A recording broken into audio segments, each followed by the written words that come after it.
السلام عليكم ورحمة الله وبركاته، أهلا بيكم يا عمو يحيى وبودكاست جديد وإزاي نذاكر عربي.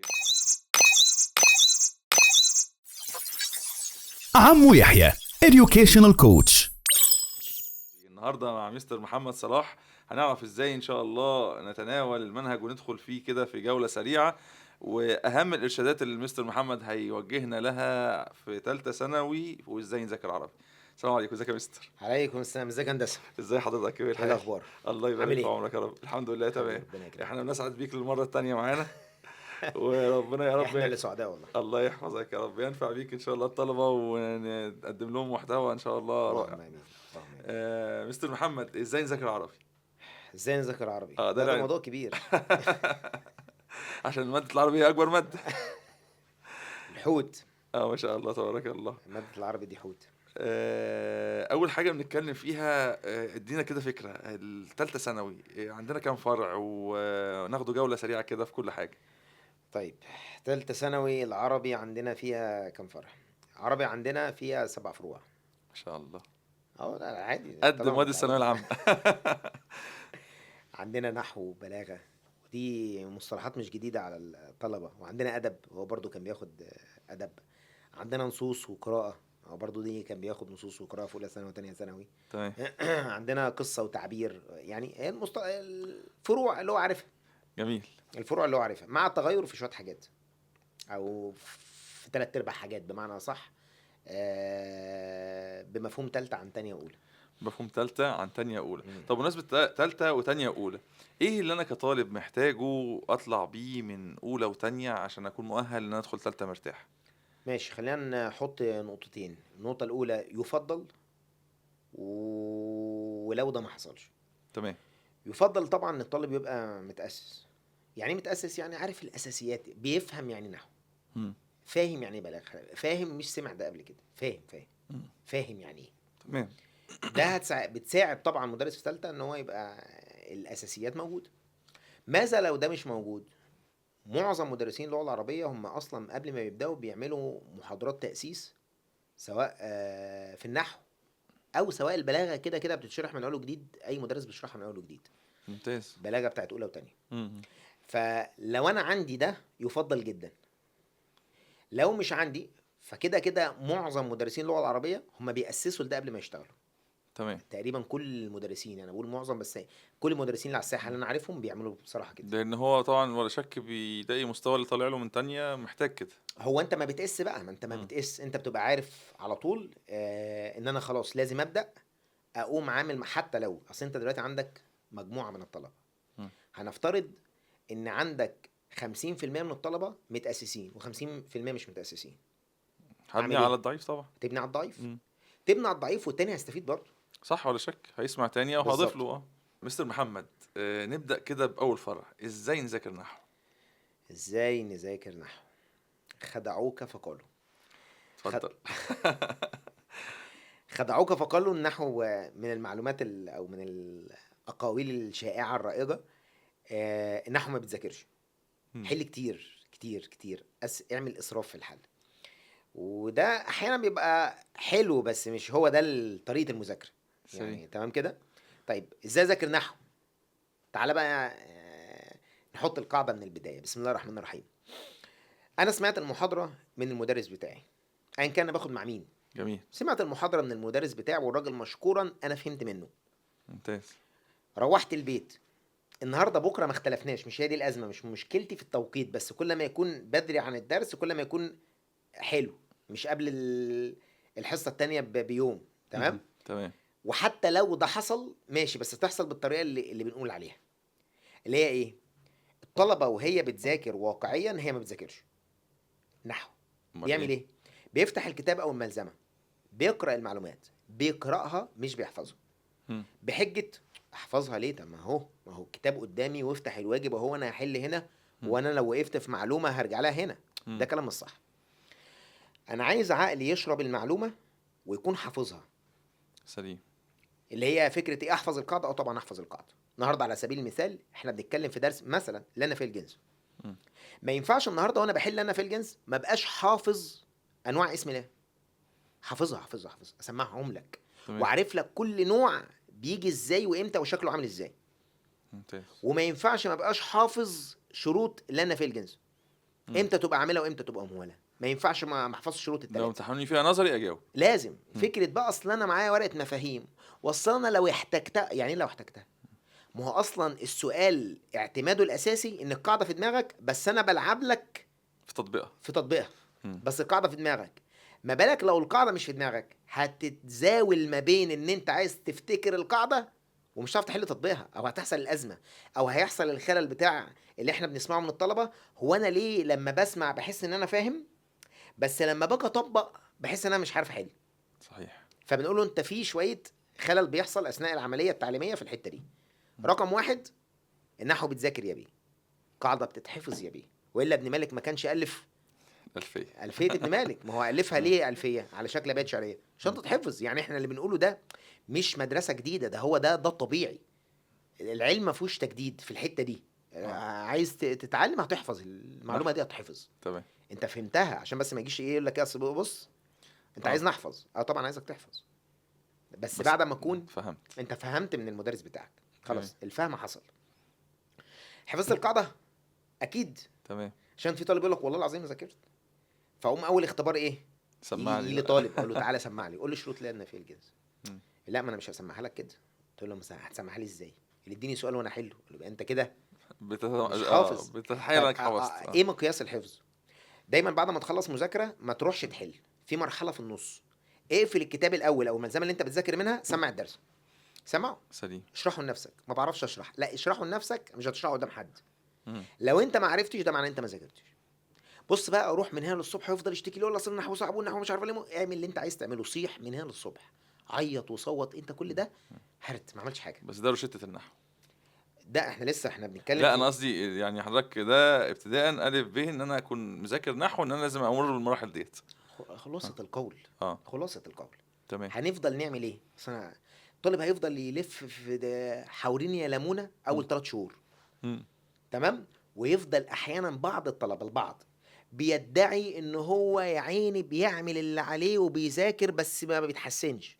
خلي بالك انت ممكن تتعب وتعبك يبقى غلط. ده قوله تعالى الذين ضل سعيهم في الحياه الدنيا وهم يحسبون انهم يحسنون صنعا. مم. فممكن تعبك، مش شرط التعب في المطلق العام يؤدي الى التفوق. ممكن تكون انت بتتعب تعب غلط اصلا.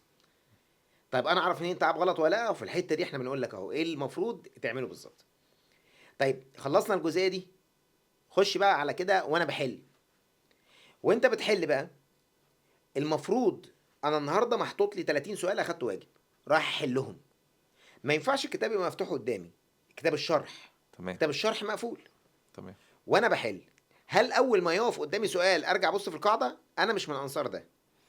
انا من انصار ان حضرتك هتحل الواجب كله، حليته كله، تمام. وانا بقرا السؤال بقراه بدقه، وبقرا الاربع اجابات بدقه، وهدفي مش ان انا انجز بسرعه.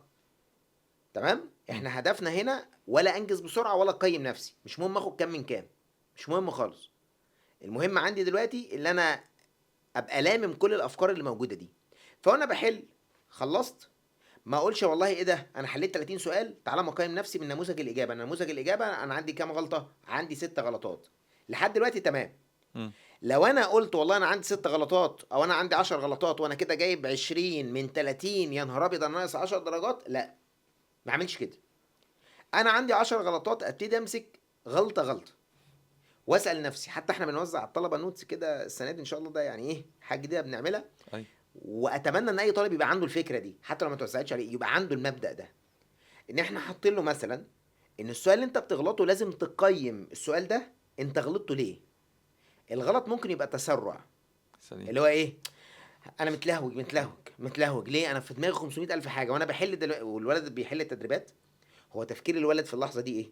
انا ورايا درس ورايا بسرعه وعايز انجز وعايز الحق، ما فيش وقت اضيع وقت في سؤال فكرته صعبه انجز في النموذج الاجابه يلا. مم. تمام. فممكن التسرع يبقى هو العامل في الخطا. القاعده موجوده والولد فاهم الشرح والدنيا تمام، بس هو متسرع، فما نقدرش نحكم ان مطلوب مني ارجع اعيد الشرح تاني. مم. عشان الولد بالنسبه له غلط في الحته دي فيرجع يحفظ الحته تاني. يا ابني ما انت حافظها، انت متسرع فيها. سليم. هل الغلط تسرع ولا لا؟ وده بتعرف من نموذج الاجابه. يعني ايه؟ يعني الولد بمجرد ما يبص في الاجابه يقول لك ايوه كنت عارف. كنت عارفها. مم. كنت عارفها دي معناها انت تسرعت.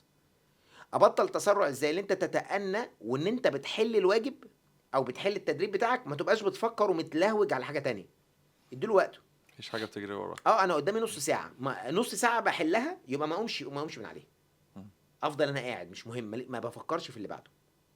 او ممكن يبقى الخطأ ده بناء على السؤال جديد، ودي حاجه حلوه مش وحشه، لان انا بتعلم. وطول ما انا بتعرض لاسئله فيها افكار جديد، دي حاجه حلوه، لان محطوطه في الواجب، محطوطه في الكتاب. مم. فما فيش ايه ده بقى، طب ما هو ده مش طب ما ازاي، طب ما مش في الشرح يا ابني، ما هي فكره جديده حلوه، اللي هي فكره جديده. مم. السؤال بالنسبه لي صعب، يعني الاجابه بالنسبه لي مش مقنعه، مش فاهمها ليه، لازم ارجع للمدرس بسرعه. او انا ما اعرفش انا غلطت ليه اصلا، لازم ارجع للمدرس بسرعه. في حالتين لازم ارجع للمدرس او المساعد ايا كان، تمام. لو انا ليا مساعد مسؤول عني. لا اما ارجع للمدرس في حاله ان السؤال صعب انا فعلا مش فاهمه، لا اما ارجع للمدرس لا اما انا مش فاهم، يعني انا مريت بالثلاث مراحل، انا مش عارف انا غلطت ليه. لو في طالب ماشي بالنظاميه دي، الطالب ده هيبقى في حته تانية بعد 3 شهور، 3 شهور بس مم. هيبقى في حته تانية. لو بدأ بالمحور ده. ومن الخطأ الشنيع اللي بيقع فيه بعض الطلبه انه بيقيم نفسه درس بدرس. يعني مثلا يجي مثلا على سبيل المثال في الوحده الثانيه، وهو مثلا بيحل على اسم الفاعل واسم مفعول وصيغه المبالغه مثلا، يقول لك انا والله جبت 25 من 30، غلطان 5 غلطات. وهو بيحل الواجب او بيحل اسئله على المشتقات غير العامله زي اسم التفضيل واسم الزمان والمكان واسم الاله، يغلط على سبيل المثال 10 غلطات، فيقول لك شفت انا مستواي بيقل ازاي. مم. ده مش مستواه بيقل، دي دروس ودي دروس، ما ينفعش تقارنها ببعض. يعني ما ينفعش الولد يجي النهارده يقول اصل انا في الامتحان اللي فات جبت 10 وفي الامتحان ده جبت 9 ونقصت درجه، اهو يبقى انا كده مستواي بينزل ولا بيعلى؟ مش حاجه اسمها كده. مم. احنا ما بنقدرش نقيم ده كده، احنا بنقول لحضرتك مستواه بينزل او بيطلع ده تقدر تقيمه من امتحان الشهر، لكن امتحانات الحصه خلي بالك احيانا ما بتبقاش مقياس لو الدروس مختلفه، ده نهج وده نهج، او ده فرع وده فرع. مش امتحان تراكمي. مش تراكمي، مم. لا ده فرع، ممكن فرع وفرع كمان، درس ودرس. سليم. تمام كده، فانت ممكن تكون مش مذاكر الدرس كويس، مش معناه ان مستواك قل، لا انت ما ذاكرتش كويس. مم. تمام، او في عندك خلل في التسرع، او في عندك خلل ان الفكره الجديده ما عرفتش تتعامل معاها الى اخره. سليم جدا. ده بالنسبه للنحو. لو مشيت بالمعيار ده هيتعب شويه في البدايه، لكن هيرتاح جدا جدا في نص السنه، مش في اخر السنه، في نص السنه بس. باذن الله. باذنك يا رب. طيب مستر، ازاي نذاكر نصوص تحرريه نصوص متحرره. متحرره؟ تمام. بص، هو النصوص عندنا عامله ازاي برضه عشان الطالب يبقى فاهم يعني ايه فكره متحرر، فنقول نلفت بس النظر ليها سريعا. انت حضرتك بتاخد نصوص الوزاره منزلاها مثلا على سبيل المثال، عندك 6 نصوص شعريه. عندك على سبيل المثال نص زي نص غربه وحنين لاحمد شوقي، النص ده انت بتدرسه حلو، النص ده بيتذاكر؟ لا. يعني بيتحفظ وافضل احفظ المعلومات؟ لا. ليه؟ ما بيجيش في الامتحان. حلو. طيب وانا بذاكر النصوص بتتذاكر ازاي؟ النصوص لازم تعرف اساسياتها والاسئله بتاعت المتحرر فيها معناها ايه، هي ما تتحفظش. يعني لما اجي اسالك في المعايير، في حصه تاسيسيه لازم تحصل في النصوص، وكل المدرسين بيعملوها على فكره، كل المدرسين، ما فيش، لا يعني لا اذكر ان في مدرس ممكن ما يكونش بيعملها، كل المدرسين افاضل بيعملوها الحمد لله. ممتاز.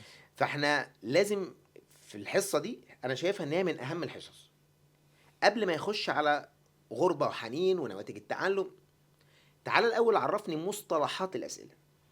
الطالب لما بيتسال المغزى يقول له ما المغزى الضمني، ايه الفرق بين المغزى وايه الفرق بين الدلاله وايه الفرق بين الاستنتاج وايه وعرفه. خلي بالك في سؤال اسمه سؤال مباشر، والسؤال المباشر ده اجابته فوق في الابيات، وازاي افاضل بين اجابتين، يعني لازم اعرفه الاول ايه مصطلح الاسئله، شكلها عامل ازاي ويتجاوب عليها ازاي.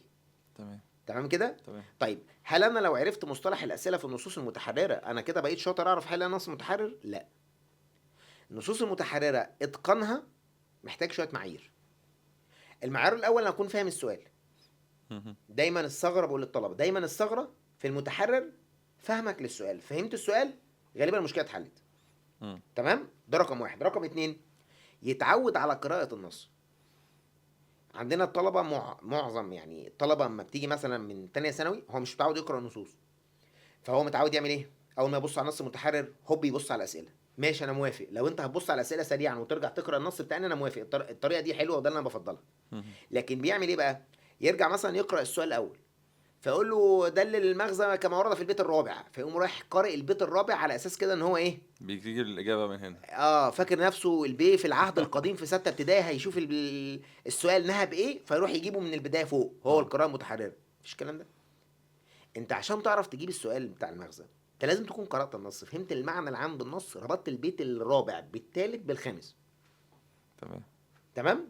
طيب الفهم ده لا ده محتاج تاسيس شويه، محتاج مثابره او مثابره من الطالب 3 حبات، ومحتاج من الطالب ان هو يفهم مطلوب منه في النصوص ان هو هيغلط ويصبر على نفسه وقت لما يغلط. مم. كل ما يغلط اكتر ويتعلم، يعني انا بقرا النص متحرر ما بفهمش معاني النص. اول مشكله بتقابل طالب طالع من تانية لتالتة ثانويه عامه، مثلا لما بقرا ما بفهمش ايه نص متحرر، عادي عادي. في البدايه كده. لا عادي عادي. احنا اي حد لما بيجي يقرا اي نص متحرر بما فيهم ادخن كبير، هو ممكن ما يكونش فاهم كل المعاني، مم. بس هو بيترجم المعنى العام. عامله زي الانجليش، ترجمه الانجليش، وانت بتترجم ترجمه الانجليش انت ما بتترجمش ترجمه حرفيه، بس في انت المجمل بتاخد فاهم. المعنى العام، انا مش فاهم معنى كده بس في الاطار ده تيجي معناها كذا. مم. هو ده اللي بيحصل في النصوص. طب انا اصلا في معاني كتير ما بقى مش عارف معناها، اعمل ايه؟ ابني حصيله لغويه بالطريقه الحرفيه دي، وبطل بقى شغل الاطفال بتوع هو انا يعني لما اجيب المعاني دي هي دي اللي هتجيلي في الامتحان، لا بس ببني ثقافه لغويه. اعمل ايه وانا بقرا النص؟ في 10 كلمات مش عارف معناهم، بقلم فوسفوري بسيط او بقلم رصاص طلع سهم منهم، او علم عليها بالقلم الفوسفوري، وافتح جوجل عادي جدا لو انت ما تعرفش تتعامل مع المعجم، افتح جوجل واكتب ما معنى كلمه كذا مم. واكتب فوقيها معناها. انت متخيل النص الواحد اللي انت اصلا اي طالب ثانويه عامه بيحل في الاسبوع ما بين نصين وثلاثه في الاسبوع الواحد؟ مم. انت متخيل حجم حصيله لغويه. الحصيله اللغويه اللي هتبقى عنده بعدين؟ فعلا. فظيعه. ممتاز جدا. مم. فالولد هيتعامل مع حجم نصوص بالطريقه دي ما كلفتوش حاجه، وانا ببحث عن المعاني. طب ما انت بتسرش عمال تسكرول وتسرش على اليوتيوب وتسرش على الفيس في حاجات صحيح. في اللاشيء. صحيح. طب ما ده مش هياخد منك وقت، وفي حصيل المذاكره على فكره، ده في حصيل مذاكره. مم. خلاص حددت المعاني، ابتدي يتعامل مع السؤال واغلط وافهم انا غلطت ليه. دايما المهم في المتحرر مش مهم انا جبت كام من كام، مش مهم خالص. أيوة. المهم لما اغلط ابقى فاهم انا بغلط في انهي سؤال. مم. يعني هل انا كل الاسئله اللي بغلط فيها اسئله الاستنتاج بس، ولا اسئله الدلاله، ولا اسئله العاطفه؟ بحيث ان وانا رايح للمدرس بتاعي في برضه ثغره فظيعه، ما اصل ده هيبني لي حته مهمه. لما بيجي لي طالب يقول لي مستر انا عندي مشكله في البلاغه، مم. اقول له حلو، مش فاهم التشبيه يعني؟ يقول لا انا فاهم التشبيه. يقول له ازاي؟ مش انت يا ابني عندك مشكله في البلاغه؟ يقول لي يا مستر لا انا فاهم التشبيه. او لا التشبيه البليغ. يقول لي مشبه ومشبه به. ماشي. طب انت الاستعاره مكنيه؟ يقول لي لا عارفها. طب الكنايه؟ يقول لي عارفها. طب الاستعاره التصريحيه احيانا بتلخبط فيها. طب انت ليه قلت لي عندي مشكله في البلاغه؟ علشان هو بيعمم لي المشكله. مم. مش عارف يشخص بالظبط. اول ما يروح للمدرس ويعمم له المشكله المدرس ما بيدلوش حل. معذره. عشان كده الطالب لما بيجي لي ويقول لي انا عندي مشكله عامه، يعني ايه؟ يعني هو ما بيقولش مشكله عامه، اول ما يعمم لي المشكله بقوم قافلها له ضمنه. والله بقفلها له ضمنه. عشان يحاول يساعد نفسه. ليه؟ عشان اعلمه. اه. عندك مشكله في البلاغه؟ خلاص بص خد ده فيديو التشبيهات. يا مستر ما انا عندي مشكله في التشبيهات. قلت له يا ابني مش انت اللي قلت لي بلاغه؟ ما دي بلاغه. لا ما انا ما بعرفش احل. خلاص خد تدريبات على التشبيهات. يا مستر ما انا ما بعرف، انا بعرف احل التشبيهات، انا عندي مشكله. ايوه ها خش بقى شخص. يبقى انت شخص لي الموضوع عشان اساعدك. قول لي يا مستر وانا بحل سؤال العاطفه ما بفهموش، ما اعرفش احل السؤال ده. دايما طول ما الطالب بيعمم، المدرس الفاهم عارف ان الطالب لما بيعمم الطالب ده اما ان هو بيستعبط او بيسوف على حسك، اللي هو اما يجي مثلا ايه يا عم طب ما انا اروح للمستر اقول له انا مش فاهمها، ارميها عليه وخلاص ارميها بقى. عليه. يشيلها هو بقى. تمام. ايوه. خلاص فهو يشيلها. فلا بالعكس، يعني في الحاله دي بقى في له عشان اعلمه، اقول له بص صح. مش كده الموضوع ما يتحلش كده. ده لمصلحته ولا شك. بقى في له عشان هو يتعلم. مم. هو انا اصلا ممكن اقول له ايه؟ الولد لو هو انا مشيت معاه في السيناريو اللي هو بيعمله، فهقول له ايه؟ روح اسمع تاسيس البلاغه. انا بضيعه، صح، ده وقت لان انا كبير. بالنسبه له القدوه اللي المفروض بيرشده. فهو لما يجي يقول انا عندي مشكله في النحو، نحو كل عندي مشكله في استحالة النحو، طبعا. فهو ما بعرفش احل النحو خالص. فاقول له طب انت عندك يعني الجمله الاسميه عندك فيها مشكله؟ يقول لا. طب كان واخواتها؟ لا، درس حلو. طب ما يا ابني ليه بتقول لي مشكله؟ ما ده نحو مستر. الاسم الفاعل، طب ما تقول لي اسم الفاعل، قول لي انا عندي مشكله في اسم الفاعل. صح. فساعتها انا اعمل ايه؟ انا قادر اقعد معاك احل لك ده، او قادر اقعد معاك حد مساعدين الشاطرين يحل لك ده، او قادر اديك فيديو زياده يحل لك المشكله دي. إن احنا بنعمل ايه؟ كل ما نركز على المشكله كل ما تحل اسرع. مم. فده الطالب بيعمله امتى؟ لما بيركز وهو بيحل السؤال ده، هل انا غلطت في السؤال ده؟ طب وهو نفس السؤال انا غلطت فيه في النص اللي قبله؟ اه يا عم، ده هو سؤال عاطفه، يبقى انا مشكلتي انا مش عارف اتعامل مع السؤال ده. مم. انت مش عارف تتعامل معاه ليه؟ مش فاهمه، ارميه على المدرس. كده روح له يا هيقدر باشا، يساعدك فيها عم طبعا. الحاج انا مش فاهم الحته دي. مم.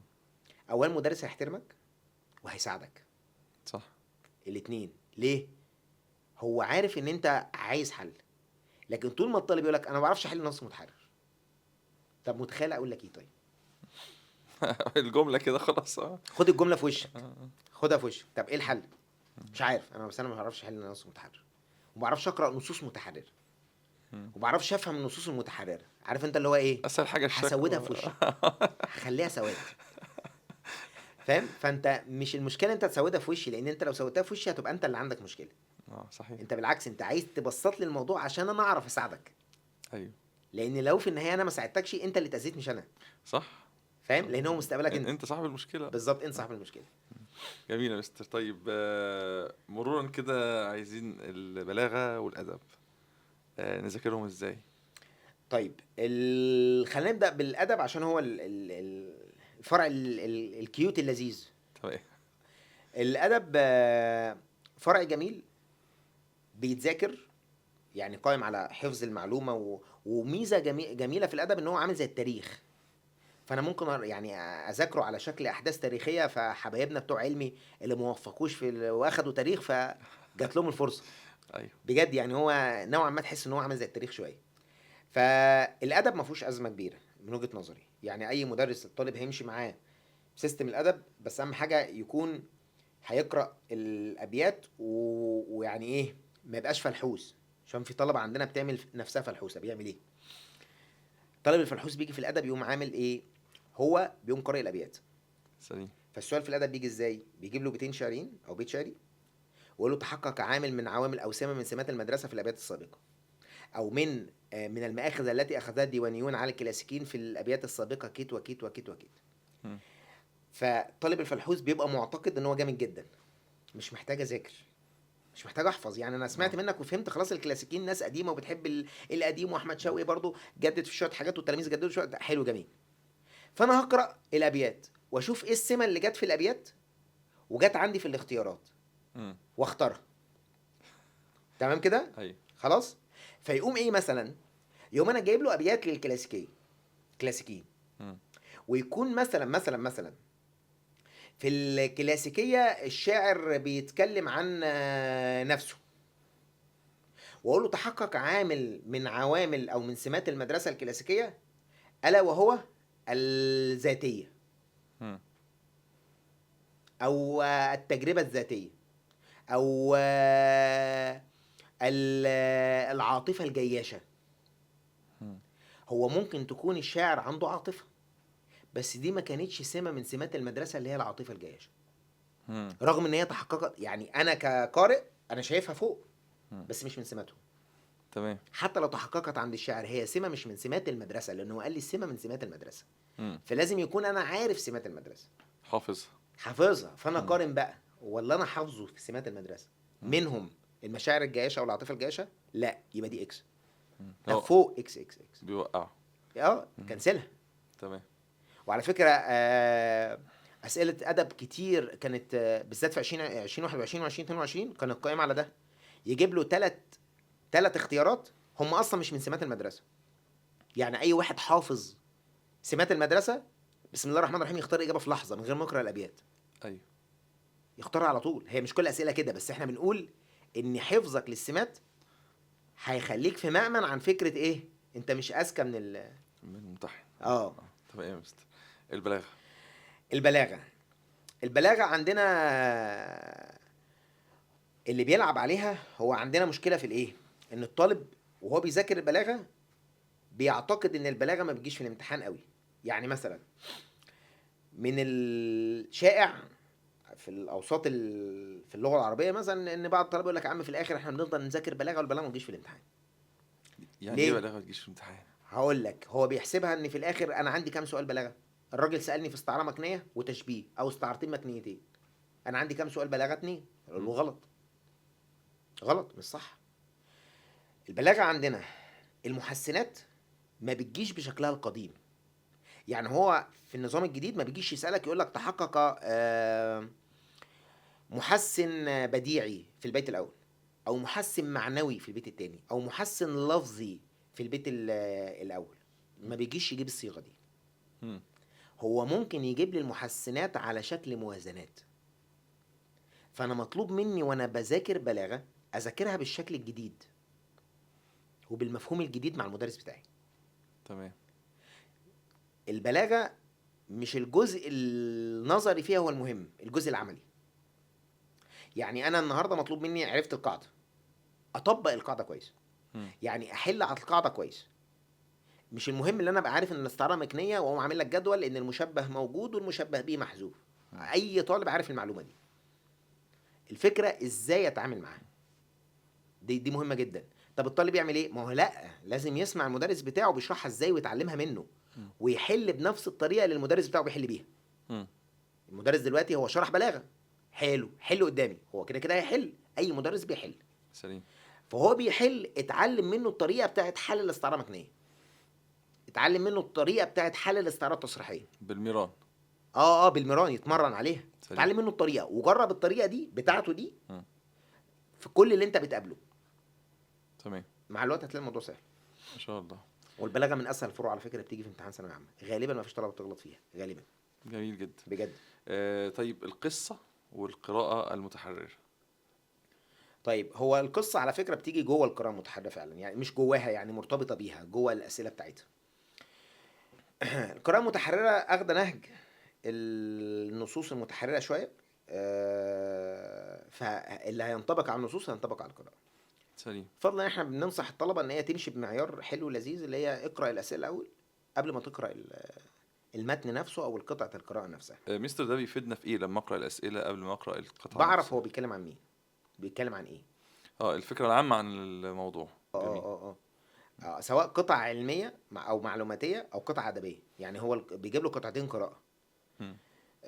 قطعه قراءه معلوماتيه بتتكلم عن حاجه تخص العلم، مم. التكنولوجيا، النانو تكنولوجي، الكهرباء، اي حاجه تخص العلم. تمام. وقطعه ادبيه تخص اديب، مم. ومكتوبه كده فيها تشبيهات وفيها استعارات والى اخره. تمام. تمام. طيب ف سواء دي او دي، لما بيجي يقرا الاسئله هو بيفهم انت هتتكلم عن ايه. مم. زي بالظبط هو كانك وانت بتقدم البرنامج، انت لما بتقول بتطرح شويه اسئله وبعد كده تتكلم في الموضوع، انا عرفت من خلال الاسئله انت هتتكلم عن ايه. سليم. جميل. تمام. فده ساعدني وانا بقرا ان انا بقى عندي ارضيه، مم. انا هو الاتجاه راح فين. ولو في حاجه مباشره بلاقيها وانا بقرا. بالظبط كده. ممتاز جدا.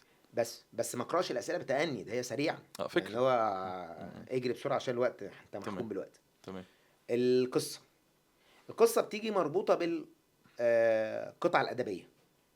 بيجيب لي سؤالين في القصه، سؤال موازنه وسؤال مقالي. جميل.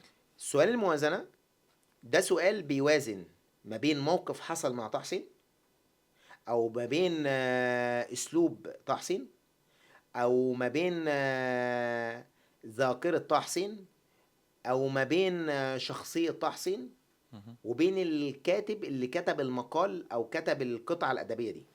مم. بنوازن ما بين موقف مشابه منهم، موقف ده مر بيه عند ده، مر الكاتب ممكن يكون مر بآفة زي ما طه حسين مر بآفة اللي هي آفة فقد البصر، ممكن يكون ده مر بآفة ضعف البصر، او ممكن يكون مر بآفة تانية، مم. او ممكن بيحكي ذاكرته وده بيحكي من ذاكرته، فيقوم عامل لي هنا موازنة يعني مقارنة بين ده وده. تمام. فانا بقرا الاجابات والاول بشوف هو طالب مني موازنه من حيث ايه، وبعد كده بخش على الاجابات بختار بناء على اللي هو طالبه. سليم. وده سؤال برضو مش صعب ان شاء الله يعني الطلبه ما بتقابلش ازمه في الاسئله دي. سؤال القصه المقالي بيجي هنا بقى يسال على دلاله معينه لموقف معين او لشخصيه معينه. تمام. تمام كده.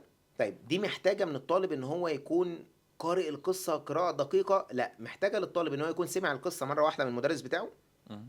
وقرأ القصه على الاقل مره. لوحده. اه وطبعا في ليالي الامتحان بيقوم مراجعها كده سريعا. مم. بس لازم يكون عمل ده. تمام.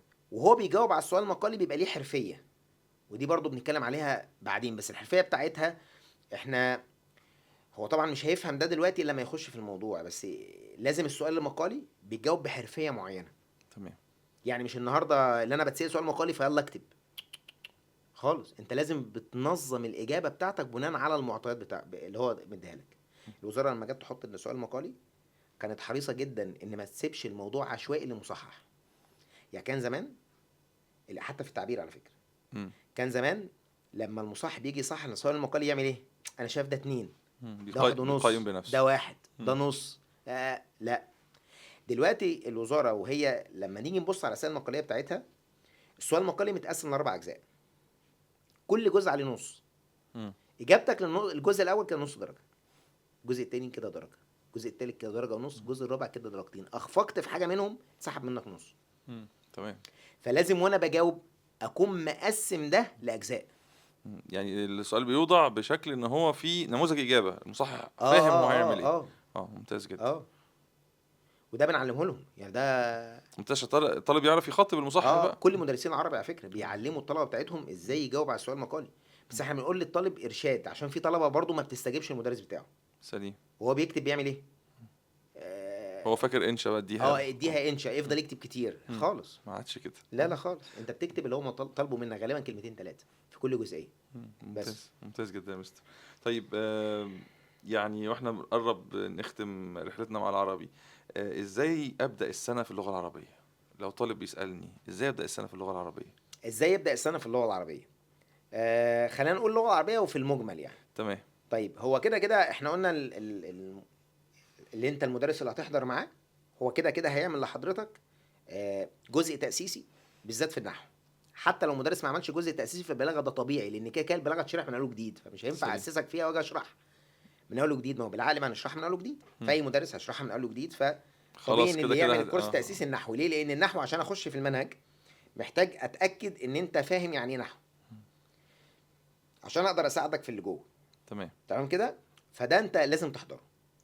وانا بدخل على العربي اخد بالي من نقطتين مهمين جدا، الا وهي مستر اشتغل اونلاين ولا سنتر؟ ما هو ده مهم جدا، وده هيطرح نفسه. جميل. الطالب دايما انا بفضل ان هو يجرب النسختين. بس عندنا مشكله ان لو الطالب مش متعود ان هو يلزم نفسه مم.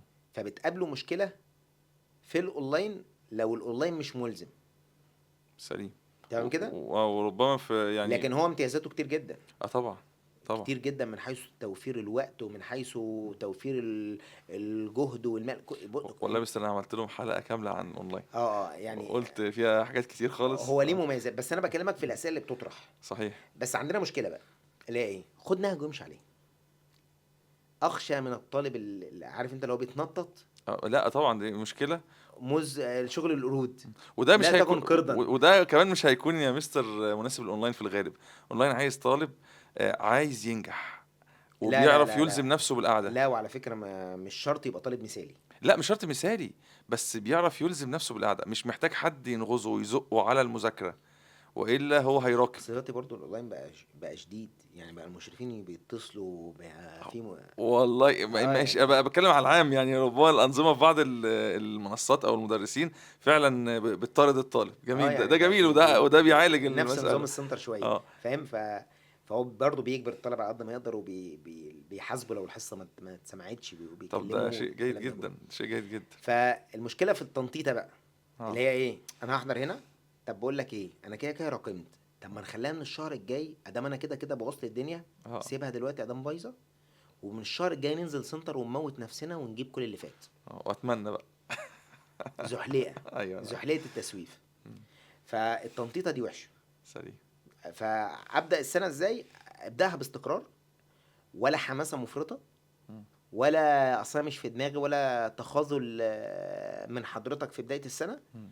ابداها باستقرار، وحاول قدر المستطاع تمشي بنظام الثلاث ايام، يومين. ان انا بس مطلوب مني على الاقل ابقى عارف ان انا في اطار الثلاث ايام دول انا بعمل ايه. ما تعمليش جدول كده صفحه فلوسكاب جدول 50 سطر. الشهر. اه اه. لو في جدول بقى بيبقى جدول مثالي، اللي هو يقوم عامل جدول، جاب نازل مخصوص، شاري قلم روترينج من تحت رصاص، مسطره حديد، ايوه. وخمس اقلام ملونين، وكل الاقلام الفوسفوري اللي هي كل الالوان. ما شاء الله. ويقوم عامل جدول كاتب بقى اليوم السبت، لازم نبدا من بدايه الاسبوع، اليوم السبت. وبعد كده الساعه 8 صباحا او الساعه 5 فجرا، او الساعه 4 ونص فجرا، ماشي، هو قبل ما يصلي الساعه اه. 5 فجرا. هنذاكر من الساعه 5 لحد الساعه 9. وبعد كده ننام 4 ساعات او ننام ساعتين. ايوه. دي نوم. وبعد كده فتره طعام، يقوم كاتب ايوه، كلمه ما لازم يبقى في طعام. دقة طبعا. لازم. وبعد كده بريك نص ساعه او 25 دقيقه او 15 دقيقه، على حسب هو قد ايه بقى المثاليه بتاعته والحماس ايوه، بتاعه، بيكتب الجدول. ويفضل يقسم بالايه؟ بالسنتوفة كده. بالسنتوفه. مم. فيجي البي اول يوم اصلا يروح عليه نومه، فيعمل ايه؟ باظ يقوم لاغي الجدول. يوم السبت، بقى جدول باظ. ما هو راح عليه نومه، يعني انا كده في بقى ما انا اسعد يا اما اذاكر الثمان ساعات اللي انا محطوطين لي بما يرضي الله، لا اما اذاكرش حاجه. لا الاسهل ما اما ذاكرش نبقى حاجة. لا اما نبقى ناس رجاله، لا اما ما نبقاش خلاص نستنى اللحظه ان نبقى فيها رجاله. فكر خاطئ مميت. صحيح، صحيح. شيطان رهيب والله. دايما الشيطان يمني الانسان بالمثاليه، فيمنيه دايما. بص انت مش هتعرف تبقى مثالي، فاستنى اللحظه اللي نبقى فيها مثاليين، عشان دي مش فما مثاليه. تعملش حاجة خالص. سيبها لحد ما تبقى مثالي. فالجدول بالطريقه دي جدول مضحك. انا عمري ما شفت حد مشي بالجدول ده اصلا، او مشي يعني، هو مش ما شفتوش مشي عليه اصلا. ايوه. جدول مضحك، مفيش جدول كده خالص. جدول مذاكره يعني ايه؟ يعني انا النهارده بحدد من بالليل انا بكره هعمل ايه، من غير ما احدد الساعه يعني، او انا عارف ان انا بذاكر في وقت كذا. تمام. خلاص كده، مش من الى، يعني مش من الساعه كذا للساعه كذا وبعد كده بريك مش عارف ايه، لا لا لا خالص. انا بكره الاول حاطط عندي مهام. بكره مطلوب مني اذاكر درس كيتو وكيت في العربي واحل الواجب بتاعه. تمام. وبعد كده مطلوب مني اذاكر مثلا كيت وكيت الماني مم. واحل الواجبات بتاعته. تمام. ده اللي مطلوب مني بكره. حلو. انا بكره اصلا دنيتي ماشيه ازاي؟ بكره انا ايه نظامي؟ انا متعود انام بعد الفجر. مم. خلاص، نام بعد الفجر واصحى عادي. انت بتصحى الساعه 10، الساعه 11، الساعه 12، بصحى الظهر، مش اكتر من كده. صحيت، ظبط جدولك من بعد ده بقى، ان انا والله هخش بعد ما اصلي الظهر افطر، وبعد الفطار هخش اذاكر. سليم. تمام كده. هخش اذاكر بقى. انا عارف ان انا داخل اذاكر عربي، فانا عارف انا مجهز من بالليل الحاجه اللي انا هذاكرها، فداخل اذاكر. مش داخل اقلب في الكتب وبعد ما اقفل على نفسي، طب اذاكر عربي ولا اذاكر الماني ولا اذاكر تاريخ النهارده ولا اذاكر كيمياء النهارده. لا لا، كده مفيش جدول اصلا. كده مفيش جدول. مم. بس فالجدول بسيط، والموضوع بسيط خالص، ما فيهوش حاجه. بس تحديد اطار وقتي هذاكر عربي من كذا لكذا. حضرتك ترى ان اسيب يعني لغايه ما اخلص. لا، هو هيحدد من كذا لكذا بس مش بمثاليه. مم. يعني ايه؟ ما يقولش حاجه خياليه ما حدش يعرف يعملها. بالظبط كده. يعني انا سليم. مثلا عارف ان انا هذاكر ده هياخد مني ساعتين ونص، تمام. يبقى انا عارف ان انا هخش اذاكر ساعتين ونص. ما اقولش ساعه ونص. ما اقولش بقى ايه، اصل ده ياخد مني ساعه ونص وبعد كده 5 دقايق بريك وبعد كده مش عارف ارجع اذاكر ساعه ونص وبعد كده اطلع اشرب كوبايه شاي في 5 دقايق. ليه؟ لان الانسان لما بيمني نفسه بيمني عقله بارقام ما يحققهاش بيعتقد ان هو فشل. بيحبط طبعا ولا شك. صح. يعني هو طلع بره عامل في الجدول ان انا هشرب كوبايه شاي في 5 دقايق. طب هو عقبال ما يعمل كوبايه شاي خدت اصلا 5 دقايق. وتبرد ويشربها قعد ربع ساعه. فلقى ان الوقت باظ، يا نهار ابيض، ده الدنيا الجدول باظ. صحيح.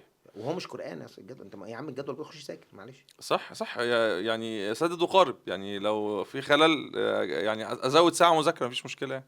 اه. جميل جدا يا مستر. طيب يعني نختم ب 2023 كانت اول سنه فيها السؤال المقالي. رؤيه حضرتك لتطوير السؤال المقالي دوت وكيفيه ان الطالب يتعامل معاه في اللغه العربيه.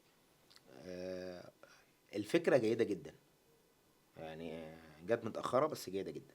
جميل. فكره السؤال المقالي، نامل ان هي فكره او الاسئله المقاليه تزيد حبتين. جميل، تزيد تزيد. شويه يعني، إمم. تزيد شويه. إمم. فانا بايدها جدا.